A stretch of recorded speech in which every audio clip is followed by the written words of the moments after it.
so I'm going to call to order the meeting of the zoning bylaw committee for February 5th, 2024. Alphabetical roll call, which will start with me, Tom Callahan here. Everybody else is muted, unmute, please. I think it's David's up, right? You said alphabetical. Everybody's muted. Jack. Michael Dickey, can you hear me? Yeah, now I can.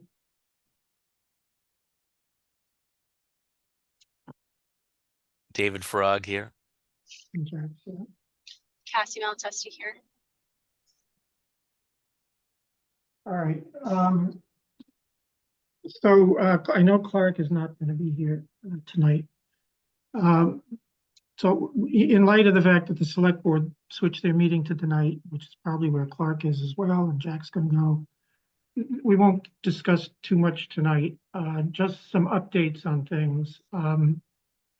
For the future, today Cassandra and I met with MAPC. We apparently have obtained a grant to help us rewrite the floodplain and watershed bylaw that we have to comply with new state law and the new model bylaw and the new floodplain regs.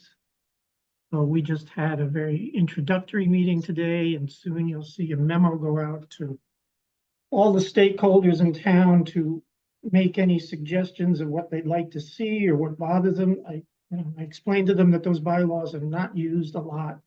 They're certainly not on the radar of this committee, but this committee is supposed to be the lead, but I look at it as more just being a quarterback and making sure all the stakeholders are involved all the way along the process.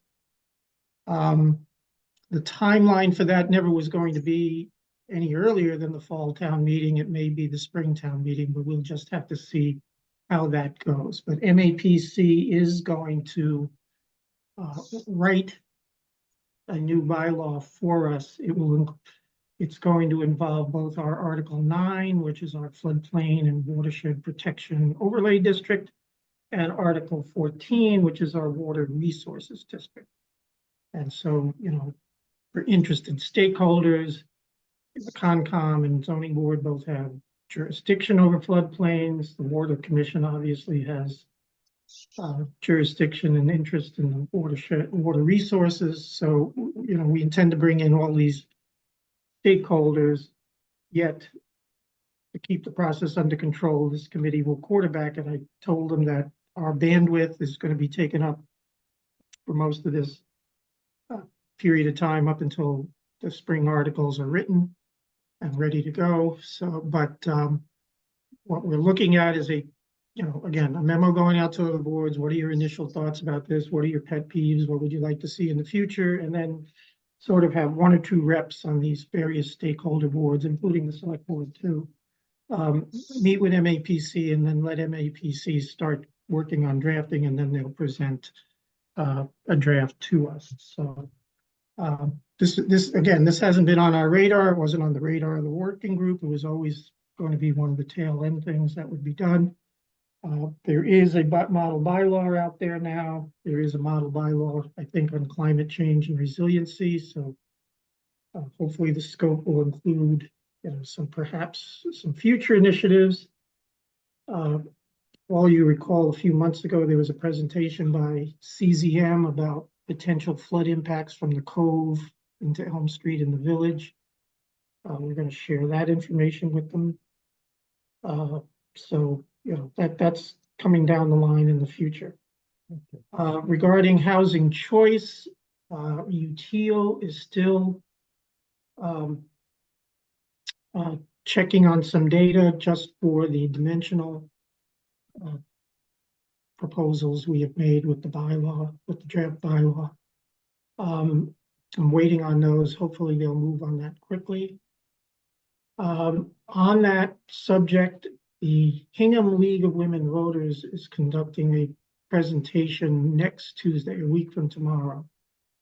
And they have invited the planners from, I believe, Hingham, Hull, Cohasset, and Situate to all talk about what we're doing with this bylaw. So I know Cassandra cannot make it, so Nina Welford from town, who works with the Hingham League of Women Voters, contacted me, and I'll be attending that for Cohasset, and I'll just bring them up. They basically want to hear how each town's approaching it.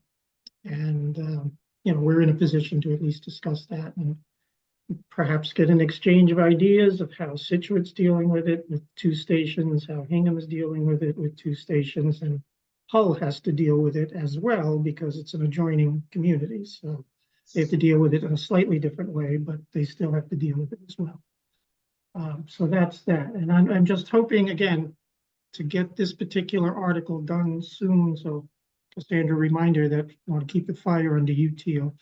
I think based on our discussions at the latter part of our meeting last week, we're kind of all going in the same direction. It's just making sure that whatever dimensional things we do don't screw up, their calculation on where the district would be and how big it needs to be. So, that's that. With regards to the rest of the articles, I circulated the latest permutations of those, filled in some things, made some changes based on our discussions last week at our last meeting. An interesting thing about the development impact bylaw, that had been shown, earlier drafts have been shown to town council. They've given some feedback. They have a further update. And then, if you recall, David brought up Dedham as being another example, since there were many issues that with the Hanover model I was working from. And I did find that bylaw last night. It's under a special section they have for what they define as large non-residential developments, which Dedham would have many. And so I also circulated late last night an alternative version of this bylaw, which incorporates a lot of the Dedham material. And I think what the Dedham material does is it defines what they're going to be looking at as to development impact, what would go into a development impact statement. And it also defines some standards of how they would apply those criteria. And then what it also does not do is, like the Hanover bylaw, it puts in certain dollar limits, which may or may not be relevant, and up to date. And I think that's why it's preferable that it avoids locking us into dollar positions. Yeah, excuse me, Tom, I'm gonna have to, couple of things I want to, when you started the meeting, you're talking about some kind of expansion of this committee. Could you clarify what that's all about? What do you mean expansion, Jack? What did you talk about in the beginning of the meeting, Tom? I talked at the beginning of the meeting that an effort is underway because of a grant we have from MAPC to help us with the rewriting of Articles 9 and 14, which is not on our agenda for this town meeting. It is obviously on the agenda before the bylaw is finalized. And that is kicking off now because apparently we were late in getting this grant, but it's going to extend over the remainder of this fiscal year and into next fiscal year. So we're getting help to write something that we have not had on our radar yet. And Tom, I have to, this zoning bylaw it is a advisory committee to the select board for a specific charge. yeah, just to rewrite the zoning bylaw, Jack. Yes. All aspects of it. And as a charge as per the direction of the select board. And right now, where we are on that is the select board met approximately 2 weeks ago and had a pretty clear consensus as the priorities. And you were there, you know what they were. I Yeah, and I disagree on your interpretation. Hey. No, I'm Don't tired of you interrupt. interrupting and setting your agenda here as a minority vote on the Tom. select board. Tom. When I'm speaking, you just went on for a monologue of whatever, 10 minutes. I have got to leave. And I would appreciate it if you would not speak over me. All right, is that okay? Yeah, go ahead, Jack. Thank you, I appreciate that. The purpose of this committee, thank you, Tom. Purpose of this committee is to do a certain thing the select board feels is important to get an update of the bylaw done for town meeting and get it passed. All right. The select board very clearly laid out some priorities. And we have a town meeting coming up in a very short period of time that we need to have various articles done, prepared. The select board also said that they want them to be reviewed by KP and put into proper form to be selected. So I would say that that's a pretty clear direction from the select board. And this committee, right, is a advisory committee. It is not a statutory committee. Okay. And there is no power that accrues to the chairmanship. Chairmanship is merely to administer the meeting under essentially a variation of Robert's Rules of Order. So this committee needs to, in a very short period of time, put together articles for the things that the select board just said want to done, and the select board instructed as to what the priorities are. Select board has never said that there's an omnibus committee that anything to do with zoning that asked you to do some specific things. Okay. And we've done a lot of work. All right. And a lot of the work, I believe some of the things that Judge Cutler has done, you have revised and whatever. I don't know what happened to that very expensive work product, but I think that this committee needs to focus on the express specific directions of the select board. And this is to make that ready for the town meeting. So I think that that is the charge. Do you disagree? Yeah, I do disagree, Jack, because I was there and I outlined what is proposed for the spring, and I got the direction from the majority of the board to run with it and see what we would have ready for the spring. I have put the proposed articles in order of priority. We are trying to deal with them, but now this will be the third meeting, we spend an inordinate amount of time with this waiving the power of the select board over us. We are charged from the beginning to reform the zoning bylaw. It is not limited to one article, two articles. It is the whole bylaw. And an effort to undertake something that probably won't be taken up till the fall or more likely the spring began today because of outside help that we are getting. Right now, as far as the town council's work product, we have received all of their work product to date. I was told that for this next round, I would be seeing edits to Article 19, which have been received, Article 20, which have not, and Article 7, which have not. I have made, and then that's when we've learned that there is a budget issue with town council. I have made inquiry in an exchange of emails regarding the development impact bylaw. I said, what's the status of that? And do we expect the judge's work product so we do not have to reinvent the wheel? And I have not received an answer to that yet. That is a budgetary problem that your board needs to work out. Obviously, all of this should go by town council, and it will, to the extent that there's the budget to do so. I expect for at least the review before they go out to the warrant, there will be that review. But we are trying to work through this. Priority is housing choice. It's essentially written. The committee, after you left the meeting, we discussed it. I believe we have a consensus.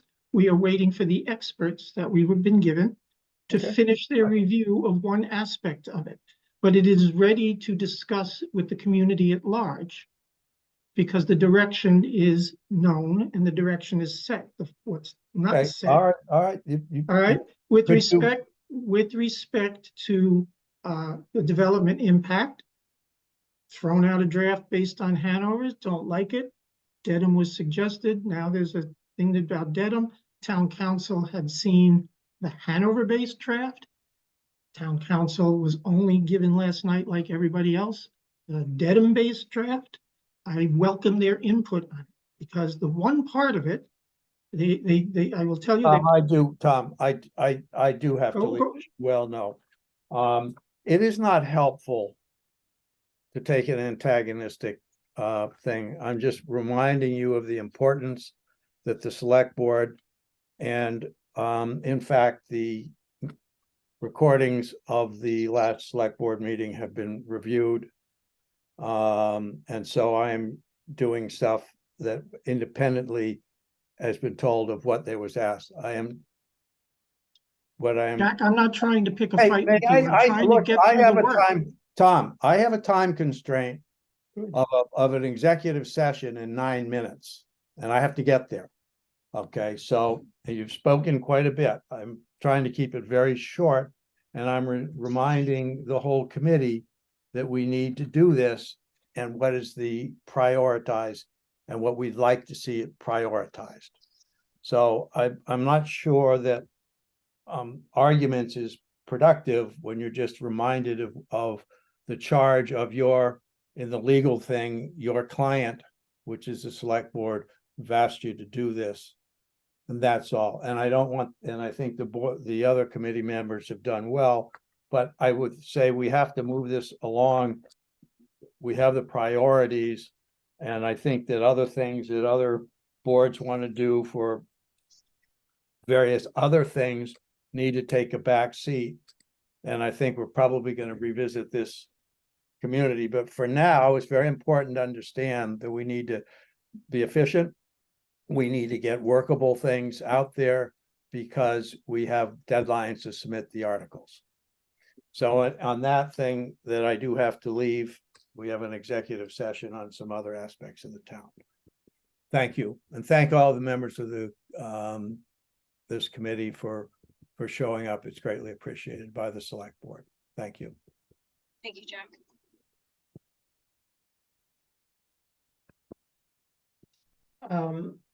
Everything that we are discussing here is in answer to their priorities. We need to make progress and we need to make decisions. And that is what I am trying to get us all to a point of doing. Housing choice, as far as I'm concerned, is done, but for the consultants tweaking. Could we talk about housing choice just for a minute before we move on to Sure. the other part of the agenda? I don't want to hold us up all night either. by the Yes, way. from So- what the comments that we got back from the consultant, I thought it was good, and I thought that we do want to keep the commercial aspect in there as a special permit, which they said could be done. I was comfortable. Speaking for myself, I was comfortable with the fact that when we talked about if there was a provision in housing choice, if for some reason it wasn't seen as allowable by the Attorney General, that it would most likely just that provision would be stricken and not the whole thing, unless of course you were violating the spirit of housing choice. So I think we are on good ground with that, because there's nothing in there that is violating the intent of the Housing Choice Act. So Yeah. so Go ahead. so all those questions that we had, I know there was one they had to get back to us on, but I think it it can pretty much move forward with the comments taken into its taken into play. Putting those back up on the screen, Yeah, or so putting something I else. just wanted to show you this. Hold on a second, I got it. Let me see if I can move this over. So here's town council took a look at this too. Carolyn, not the judge. The email came from Carolyn. So as going back to the text, originally this subsection E that's now crossed out said original draft said, you will provide a mix of 1, 2, 3 bedrooms. UTL said, don't do that. That could be interpreted as that. And then I rewrote it to what's there, and they said, why don't you just take it out altogether? So I'm suggesting taking that all together. The state statute speaks for itself. We decided earlier on that mixed use would not have the density bonus. We decided that last week, so that's fine. Now, with regard to mixed use, which has to be an option, not mandated, the town council says that part can be by special permit if a mixed use project is proposed. So the question is, do we want to do that? Otherwise, the project would just be a site plan review. And my concern about making it a special permit, even though apparently it's permissible, is that if the project was not looked upon favorably by the planning board, in some respect, the special permit could be used to kill it. And does that run us afoul of the state's objective, which is to actually create the multifamily housing? Maybe that's not a concern. If the state approves a bylaw that allows for special permits, the state understands the same risk. So this is something, so going back to the text, put in here, if mixed use is pursued, such will be by a special permit. Do we want to have that?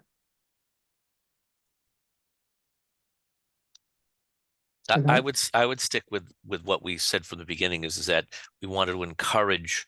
It's up to the applicant. They don't have to come across with commercial on the first floor. They can simply go the other route, but at least it allows that option, because where this is going to be located, if a project should come about, we want to incentivize to use what little commercial area we have in Cohasset to be commercial, or at least partly commercial, considering that we're going to rezone a significant portion of our commercial area to be under the housing choice. So that's why I think it should remain. And again, it's not forcing the applicant to. It's up to them whether they do or not, but at least they have that option. Right. So that's the language. The language up top is doing the encouragement part. But again, yes, if it's chosen, do we want it to be a special permit? Which, the difference, just so everybody, the site plan review is, basically just a review. It's not a yes or no decision. It's, have you addressed certain topics, landscaping, traffic, circulation, stuff like that. yes, Safety. But the special permit brings in the standard of, is this project not substantially more detrimental to the neighborhood? Now, the neighborhood is going to be the 3A around the train station. So yes, I think it would be hard to deny a special permit, but do we want to put an applicant through that? Apparently. My vote would be no. Okay. Yeah, it seems to me it's kind of, if we're trying to encourage mixed use, to then say, on the one hand, we're encouraging it, and on the other, but there's another hoop you have to jump through. Right. That seems to me to be kind of It's at just odds. more time and more money, and would deter That's mixed use why development. I'm a little surprised the town council's opinion that it's allowed. I'll give it to them that they've looked at the regulations, but it does seem that if the state would allow that, it's counterproductive to its objectives. I just don't get it. But all right, so that's two. I'm in favor of taking it out. David? I would have to agree with Michael and Cassie. That's fine. Whatever's thought to be encouraged, the commercial use. And I think that they've made a good case for why that would be the case. And it would it say Tom commercial and or retail, or just mixed use? Yeah, mixed use is defined elsewhere. So let me just see here. That will be a strike through. So we'll just simply have the encouragement language above. So The kind of development I'm thinking of, even though it would have much more volume to it, is when you look at our TOD district, where you've got first floor commercial, and then you've got apartments upstairs. Yeah. And of Yeah, course, this would be a lot bigger than that, it's going to be the volume wise, but nevertheless, I think to have, if a project would come to Cohasset like that, to have, especially on 380, have that commercial on the first floor, it would be advantageous, not just the community, but also the project, to have things below that people could use. Whether it's a gym or food or dry cleaning, who knows, whatever the retail use would be. But I think that would be something helpful. okay. I just want to point out some other things from our discussion at our last meeting. So it was, David, I think you brought up having language that says to make sure that the district is subject to all applicable bylaws. So I added this provision, which I think covers that. They didn't have problems with that, did they? I No, don't think. no, I Yeah. think that's I know it's redundant, but right. that's And then we talked about the green strip, and actually UTL asked about this, and the intent is really that it's just a green strip where it abuts 3A, not all the way around the project, not on every roadway or driveway that goes through the project. That's, the intent is the way the green strip is required of commercial projects on 3A to begin with, so it's the same thing. They're still checking some of these numbers about the setback. Their comment was, I believe, that they didn't think the setback was a problem. We agreed to get rid of the upper story concept. They asked about parking. And so here's their comments. I told them that we're going to address the parking in Article 7 rather than here. They're going to run their current model of how they came up with the 55 acres and the density was based on one space per unit. And so they are going to run numbers at 1.5 or 2 cars per unit, 2 spaces per unit. So we have to await. I just think that might just be a waste of resources there. I think 1-to-1 is market. 1-to-1 for even a 2 or 3 bedroom unit? Yeah. This is a per unit, not a per bedroom measurement. Right, per unit.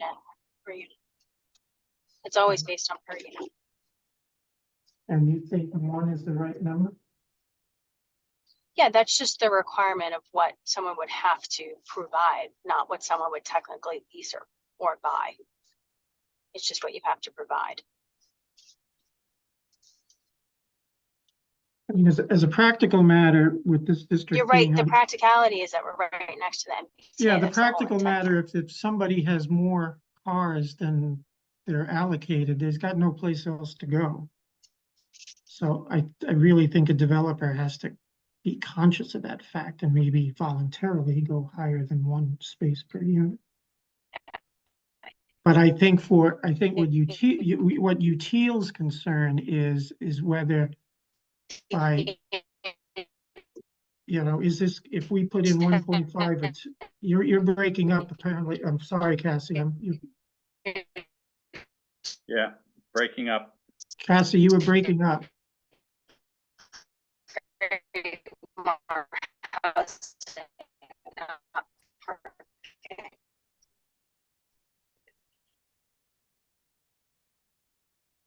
All right. Unfortunately, Cassie, we couldn't hear any of that.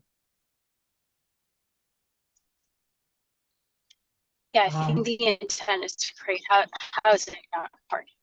Right. I was just saying the intent is. Well, we can call UTL off on doing any more modeling on parking. Their concern is if we require more spaces by bylaw, then it throws the calculations off and maybe another property has to be added to the district or something like that. That's what they're concerned.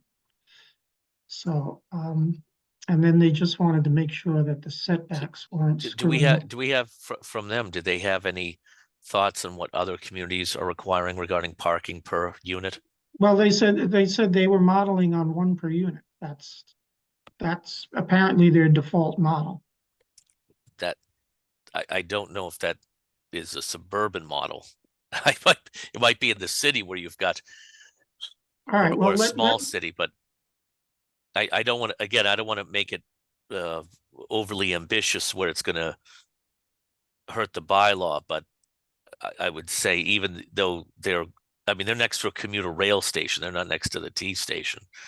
Yeah, You know, they're not going to get to Situate or downtown, you know, Cohasset or something with the train. yeah, It's but if you have certainly if you have a 2 or 3 bedroom apartment, it might, even 1 bedroom apartment with 2 adults in it. yeah, yeah. They could have more than one car, and being that they'd be on 3A, where else are they gonna park their car? Yeah, there's nowhere to go. So, you know, if we have to make the district a little larger I don't know. I'll talk, I'll get a message to them to think about that further, and maybe they can get us something back before our next meeting on that. So, Yeah. but with respect to, you know, just our basic approach and where we're putting this district, you know, we're set. And I can share that with our neighboring communities next week and just see what they're coming up with. Now, you know, Hingham, if you look at Hingham, there is a lot less development around their Nantasket Junction station, so they may be facing the actual possibility that something gets built there. But they have 2 stations to deal with, and so does Situate. And it'll just be interesting to see what approaches they're taking. And Yeah, Tom, so they have their sewer capacity issue, so that's not up until 2028 when they can renegotiate with the town of Hull. So they purposely weren't really focused around Nantasket Junction. Yeah, okay. Well, is we'll what they've see. been We'll see. I mean, I guess the order of it is that each of the towns gets to do a 5-minute spiel. The thing's gonna be on Zoom. It's gonna be on, I guess, available. They also are doing a 1-for-1 parking ratio. Who's that? Town of Hingham. Hingham is using 1-to-1? Okay. Yeah.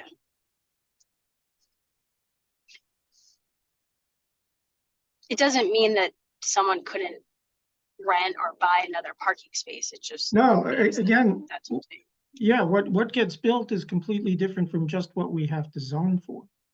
And, you know, if we, like I said, if we zone for more parking spaces, then the district will have to get larger than it's proposed. And I think that's UTL's concern. And where would it get larger, you know, so that goes. Okay. Anything else about housing choice? And hopefully we can wrap up the text of it soon. The other thing about this one too, we talked about a little about publicity.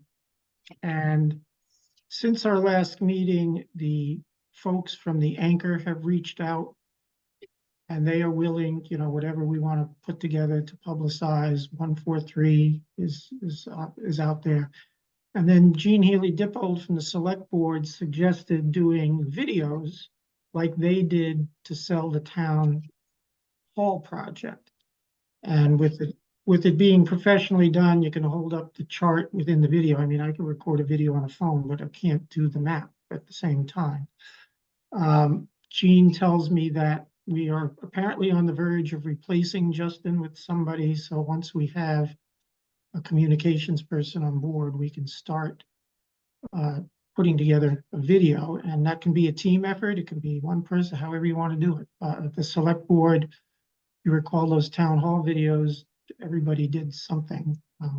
So they had one video with multiple people on it. So we can all talk about different aspects of it, but of course at the same time, they have to be short and sweet. So Yeah, I think that's great that you mentioned that, because while we've complained a little bit about how we don't have a town paper anymore, the Anchor is slowly filling that gap. They're not there yet, but they're getting outreach. And then of course with the Cohasset 143, that's got a lot of people too. So yeah. at least there's another avenue now to go down, which is without getting into a Facebook war with people about different things. So Yeah. I think that'll be great. The more avenues, the better, because it's permeating throughout the community. Yeah, I was very frank with her that I forget her name, Carol, I forget her last name, but I was very frank with her that I didn't think the Anchor, you know, was doing town politics and it was mostly fluff stuff. And she acknowledged that, but she said they're getting into it and they will, you know, they don't have to write it, they'll accept what we put together to get out there. And, you know, they're starting to cover a lot more of this town hall debate. So yes, they are getting their toes into it, and it's, you know, we need any outlet we can get, so. All right, the only other one, so with respect to the rest of it, with a shorter committee, I don't want to discuss all of it, but I did do, you know, in Article 5, a whole number, I got the notes in that came from the existing Article 5, filled in most of the boxes with proposed numbers and setbacks. The red ones are changes, so we'll discuss Article 5 more the next time, but let me just go to the development thing, because this one, at least we're getting some active town council participation. So at the suggestion of that gentleman who joined our meeting last time, you know, in what this applies to, refine that a little bit by just enumerating where this development impact would apply. Again, from the Dedham bylaw, the Hanover bylaw applies to anything, mostly their Route 53 development, and the Dedham one is specifically geared toward their what they call large non-residential projects. So, you know, like if the Dedham Mall was being redone or something. So, you know, the original intent is that on our much more smaller scale, we would, anything that would be under special permit and site plan review in our commercial areas. Mitigation might be required for the overlay district. Then someone had suggested, I forget if it was that other gentleman, throw this out here, that it apply to single-family homes, well, multifamilies in the residential district, if we had them. I think that's appropriate. But here is, do you apply it to a single house of a certain size? Now, the question is, how much infrastructure impact is a single or two-family house going to have, no matter how big it is? So I throw that bullet out there for consideration. Subdivisions would obviously need impact.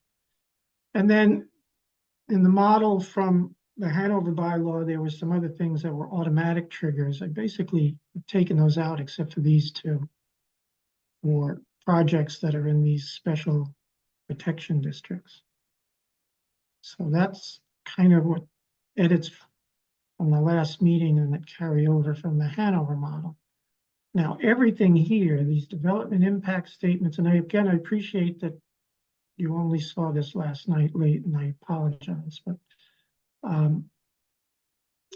this section on the what would be in the development impact statements comes from Dedham. So there'd be a traffic impact, environmental impact, community and fiscal impact. And again, it would be case by case. The permit granting authority, which could be the planning board or could be the zoning board, could make a call on what's appropriate and what needs to be analyzed in each case. But those would be the three topical areas, and that's what we can cover. We can't, again, cover school impacts and things of that sort.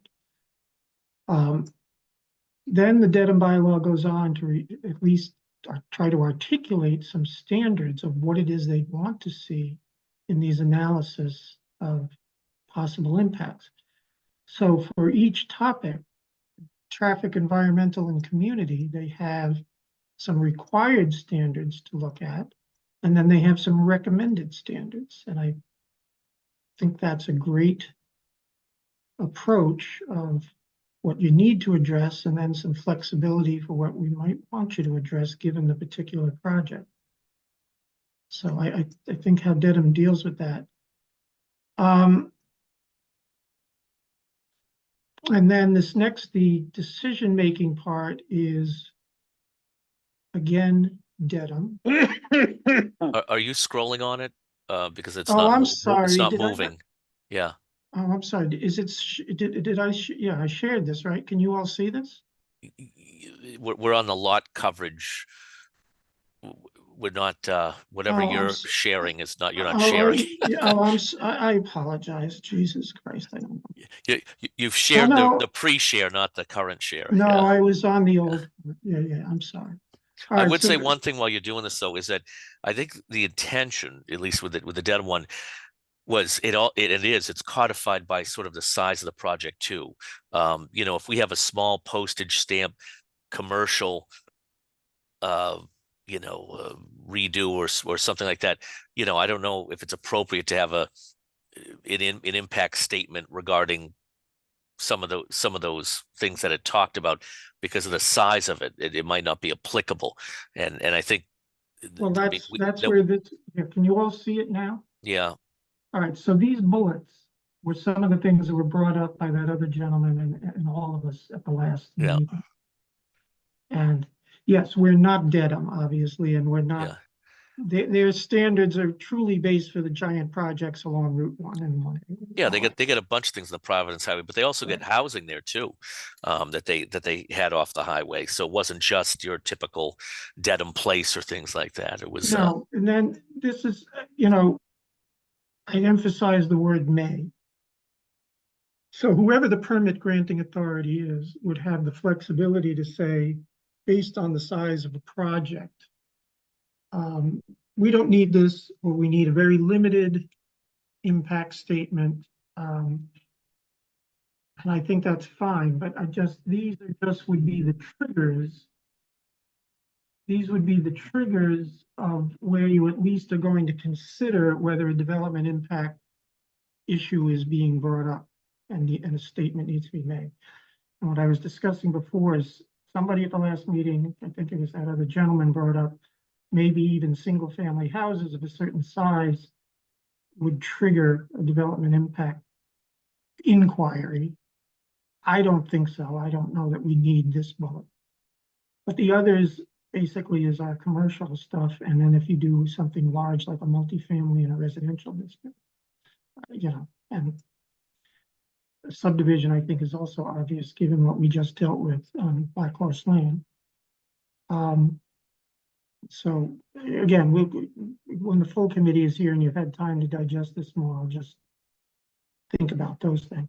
But again, here's where Dedham's language kicks in. Is this 11.2, what the statements might require. And then here, just emphasize on a case-by-case basis. It's not going to be mandatory in every project, and some of these assessments might not be required in every type of project. But Dedham outlines what you can regulate: traffic, environmental, and community and fiscal. And the community and fiscal, again, this is a passed and approved bylaw, but I do think we have to be careful that, you know, we can't directly regulate something, you know, to try to control a school population. no, but I think it I think this it would be this if one is it, careful. It's yeah. careful how it would have to be applied in the real world, but yet this is part of an approved bylaw, so obviously it passes muster with the state. Well, I think it is helpful for if it would say the planning board, because one of the big things that will be brought against a project is that, oh, it's going to, even though you might not be able to consider it, is how many school children it's going to bring, things like that. And when you actually do the analysis, I think people will be surprised to find out that most projects do not, and especially at the price point too. I mean, the price point is probably one of the biggest factors beyond the bedrooms of what you're going to get there. If you've got a one or two bedroom and it's going to be $3,000 a month to be there, you're going to have less families than if it was $500 a month. So it's I think it's helpful that when they do some of that analysis, it puts a lot of those questions to rest, and it can actually be helpful for the applicant to do that analysis. They might not agree just say because they have to do it, but I would certainly say it was, and I would compare it to, say, the stormwater bylaw, which was when we first did the stormwater bylaw. Well, it was begrudgingly done with you're a developer or homeowner or whatever, is that it proved that you're not going to flood your neighbor because the impact had to be the same or less as what was pre-construction as post-construction. So by doing that analysis, you were proving that you're not going to flood out the neighbor, you're not going to destroy their septic system, on and on and on, and that you were going to have whatever mitigation was going to help adapt your property to the development. And so that was very helpful, because as you were looking at it and going through the other things with the wetlands bylaw, you knew that it wasn't going to make the situation worse. And the worst thing when you're trying to decide these things is with the absence of information, is fear takes over, as far as you know, of what could be, or what the problems could be created from it. And when you have the analysis there, it just takes that off the table. So Yeah, that's just a thought. Yeah, and then this is what I think is the beauty of these Dedham things, is so the next section Yeah. introduces standards by which you review them. And as I was saying before, for each of those categories, traffic, environmental, and community, they have required standards to meet. Like, for example, this one is you're not going to degrade the level of service of traffic service. And then recommended ones. So there's some flexibility to deal with particular situations, and then required environmental. So here's, you know, not increase the potential for sedimentation, erosion, and flooding. Not destroy unique environmental features and habitats. Then some recommended environmental standards, and then the community ones under the required. And again, I'm somewhat surprised this bylaw was accepted by the AG, but it is saying that if you did have an applicant, let's say it's for a housing choice project, which is going to generate families and kids. The permit granting authority could say, well, we want your analysis to analyze the revenue. And what revenue is this project going to generate? And it's going to generate a good tax bill. And is that going to cover the services we're going to need to provide here? I guess that's the indirect way of dealing with more school children, is that you get to, you know, now what you do with that information, let's say you get some information and it says we're going to generate $1 million in taxes, but it's going to cost $1.2 million in services. I don't know what you do. I don't know what the permitting board does with that. I mean, again, the implementation of this is going to be something that has to be very, very carefully done. What it ensures is that the development is a positive net to the community. That's at the end of the day what it. Yeah, but I don't know how that's enforced. That's my question. And that's something when town council looks at this version of it. Yes, yeah. And, you know, David, I don't know if you want to make any inquiries, if you have the time to actually call the Dedham planner, or Cassandra, maybe you could, and say, you know, how do you do this? Do you ever use this bylaw, number one? And how do you implement something like this? Now, again, this is triggered in their bylaw only to non-residential projects, so they're never getting into the impact of schools. But they are getting into the inquiry, is this, you know, large building on Route 1 going to generate enough tax revenue for the added police and fire protection, or the water services or sewer services that we have to provide? They will never get into the school children thing, and I think it's going to be a lot trickier if it was ever tried to be applied to the school children. Yeah, agreed. I don't think we can get away with it. No. That won't be. You know, that's I'm going to keep this highlighted, because it'll remind me that when we send this to town council to look at it, that's a direct question. You know, do we have to qualify this in some way to say for a residential project? You know, we can't assess the impact of increased school population. Yep. I don't know, but again, if anybody's wanting to make an inquiry of Dedham, feel free. I would love to see how this works. So then there's the requirement of findings that's needed. And the conditions, this is all from Dedham. Now this part here was from this F was what I had added to the Hanover-based draft. And again,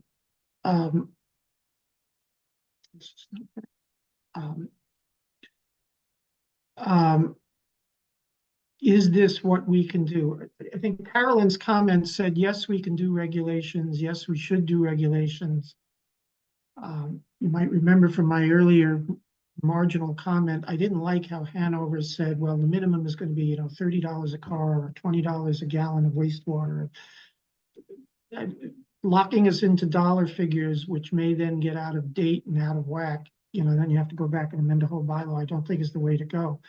But I still need a definitive answer from town council as to whether this is acceptable. This language that we can tie it to whatever the then costs are to the town. In a lot of, I think the Dedham regulations, the Dedham provisions are all written toward, this is the developer who's going to be made to do all of this stuff directly. But there may be a case, as we just did with Black Horse Lane, is that we're having the developer pay into a sidewalk fund or a road fund, and the town is the one that's going to spend the money. So I think we need some provision. If that's going to be the mitigation, that you will pay X dollars to the town, we have to have some measure of what we can ask for in X dollars. And so this idea of, Well, if you saw what town council said, was that it you know, it has to be also reasonable. Yeah. And that the calculation of it. So even if you come up with some great theorem or however you're going to calculate it, if you plug in the numbers and it goes out of whack where it's going to be seen not as reasonable, it's not going to fit. So, you know, I think that will have to be put into regulation maybe, but to at least have the implementation of it in the bylaw, I think is satisfactory. But all then right, so yeah. I'll wrap up the meeting here since we don't have the full committee, unless anybody else has something they want to address. But so for the next meeting, when would be the next meeting, Cassandra? Let me double check that. I don't have it in front of me, sorry. Keep talking and I'll find it. Okay, so at the next meeting, I'd like to think we'll have housing choice on the agenda and hopefully can get to a vote to wrap up the final text of it. And then we'll present it to town council will get involved with it. I'd like everybody to take the time to look at this development impact bylaw, and let's work off of this Dedham-based model. And again, that's a work in progress, so we're not even close to what the final is. But no, and again, town council's just seen this version too. But yeah, again, this is a very detailed and approved existing bylaw from another community. And it might be a little overkill, but I've tried to build in the, you know, with the words may and case by case, is that, you know, to give our boards flexibility to have the authority to ask for the whole shooting match if they feel they need it, but also to say, you know, we'll waive this, waive that. You don't have to do this. You know, it doesn't have to be that extensive. So, but let's work off of this model. I think it's the better model. And let's try to make this one the second one we get finally approved. I'd like to, again, get as much as we can get out of the way. As far as the Article 5 changes go, again, look at the update that I did, you know, with tweaking things here and there. And then I also was able to find and distribute it to you as promised, the data that Katie Dugan still had. It was an Excel document that had the analysis of house size and FARs. Tom, that's mine. Yeah, you did. That's my work. No, I know. I'm sorry. Yeah. Katie Dugan gave it to me because I asked her if she still had it. But yes, Cassie, Oh, I forwarded it to you last meeting, no? I don't know. Maybe you did. You Yeah. forwarded me something. I don't think that was it, but I apologize. Cassie. The FAR analysis? Yeah, but back in the day, Cassie's the one who did all the legwork on it. And Clark asked me today that, you know, does it also have RB, Residence B and Residence C data? And I opened up the Excel, and yes, there's tabs at the bottom that say RA, RB, RC. The one question I had with that before we finish here was with the FAR, was there an amount that seemed to be the acceptable one to pick as far as for you know, the percentage and the amount of FAR?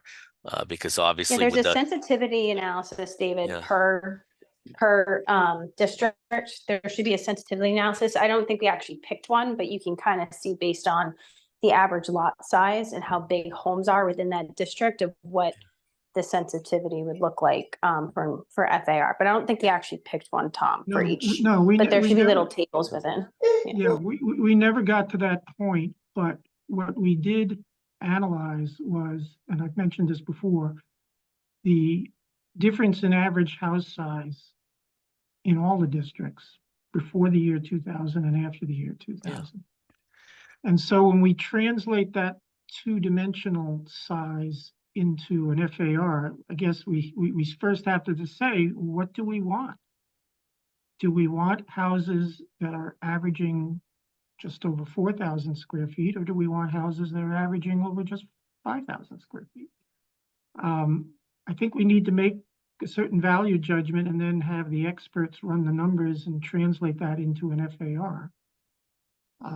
But, you know, again, thanks to Cassie, the prior committee did a lot of interesting research and got a lot of interesting data. So we have something, and it's fairly current. I think it went up to 2021 or something. So No, it was great and very illuminative. But like I think what we're maybe looking for with it, I won't speak for anybody else, is sort of the Goldilocks approach, where we don't want it too big or too small. We want it, you know, right in the middle there, where the house will fit the lot size and be proportional to it. And you know, because that part of the issue was in the last 20 years from when the report was, is that, you know, you had big houses going on undersized lots. Yeah. And I think the sweet spot is going to be something in the 0.7, 0.8 range, frankly. Yeah. You know, the village is 1.3, and that's, you know, for density. So it's going to be under 1, I think, but it's going to, you know, I think that's where the sweet spot's going to be. And again, this doesn't restrict homeowners in the way from saying that you cannot build. It's just a matter of that it's going to be in proportional to the lot size that you have, and that takes into account the abutters and the neighbors and the neighborhood, for that matter. You know, of what can be allowed. So, well, let's look at that, because in the order of the 4 topics of Article 5 that we're going to address, you know, that might be a difficult one. It might not be. Let's deal with that. I know Clark also wanted to address height. I don't know if there's a giant sentiment, or has been, to change the 35 feet, but we can discuss it. So the only thing with height was, and remember, was regarding 3A, because when we passed it the last time, there was we wanted to look into, because of the commercial areas, they have more, you know, accoutrements in between the floors and the ceiling height and things like that, than a residential. So that was sort of the one caveat we said that we would look at to everybody before, when we passed some of the height measures, or how it was calculated, I should say. Right, and then you know, to the extent of the village, I know he brings it up in the context of what was discussed with the village when the definition was changed. And you know, for anyone who said, let's increase the height in the village, I can tell you that from online and comments we got at the time, there were probably more people who would say, actually, let's lower the height in the village, not, you know, 35 feet is, you know, the normal range is 30, 32, or 35. We're on the high end of the normal range, but I don't, you know, but we'll discuss it. But, you know, so the agenda for next time will be hopefully finalize housing choice, address and come as close to finalization of impact development as we can, and then start talking about the Article 5 ones and making some decisions. The reorganization, again, I think is pretty simple. We can vote on that too. I'll throw that in there. But do we know when the next meeting will be? Yes, so because of the holiday, it's pushed out a week, so it's the 26th is when I had the next meeting. Okay. Plenty of time for everybody to read all of this scintillating and material. Don't laugh, Mike. The other thing, Mike, you know, Woody has, you know, I saw Woody's memo. I only just glanced at it. Woody has sent an email about doing some tweaks to things we did at the last town meeting. I don't know if we're ready. We don't have the bandwidth. If you could tell Woody, I'd like to speak to him about that. I think it might A, be premature, and B, bandwidth. You know, the selectmen are all, you know, as you heard, we can somehow go forward without 9 articles. They want us to, so. Although not all of them are rocket science, but anyway, so.